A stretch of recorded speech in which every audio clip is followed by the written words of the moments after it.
চাঁপাইনবাবগঞ্জ দেবীনগর ইউনিয়নের মহানন্দা নদীর ভাঙনে দিশেহারা কয়েক গ্রামের মানুষ। বন্যা কবলিত দেবীনগর ইউনিয়নের অনেক অংশই আগে বিলীন হয়ে গেছে। বর্তমান ৪ নম্বর ওয়ার্ডে ভাঙন শুরু হয়েছে। আর এই ভাঙনের ফলে ঐতিহ্যবাহী ধুলাউড়ি হাট, মাদ্রাসা, স্কুল, কলেজসহ দিলজান হাজির টোলা, বাসদ মণ্ডলের টোলা ও শামসুদ্দিন মণ্ডলের টোলা সহ বেশ কিছু গুরুত্বপূর্ণ জায়গা হুমকির মুখে দেবীনগর ইউনিয়ন। মহানন্দা নদীর ভাঙনে দিশেহারা এলাকাবাসী।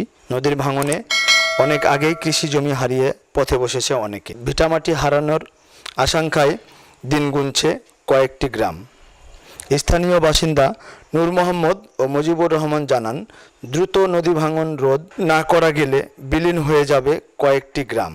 দেবীনগর ইউনিয়নের চেয়ারম্যান আব্দুর রহিম বিশ্বাস এর কাছে আমরা জানতে চাইলে তিনি বলেন, বিষয়টি নিয়ে আমি খুব চিন্তিত।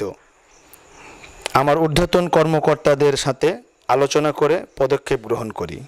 এ ব্যাপারে চাঁপাইনবাবগঞ্জ পানি উন্নয়ন বোর্ডের নির্বাহী প্রকৌশলী শহীদুল আলমের সাথে যোগাযোগ করা হলে তিনি জানান, বিষয়টি তিনি শুনেছেন, কিন্তু জরুরিভাবে ভাঙন রোধ করতে এখন কোনো ব্যবস্থা গ্রহণ করা যাবে না। পানি নেমে গেলে আমরা মেরামতের জন্য প্রকল্প হাতে নেব। পানি বাড়ার সাথে সাথে বালির বস্তা ফেলেও কোনো লাভ হয় না বলে তিনি জানান। চাঁপাইনবাবগঞ্জ মহানন্দা নদী থেকে সোহেল রানা, চ্যানেল বাংলা, চাঁপাইনবাবগঞ্জ।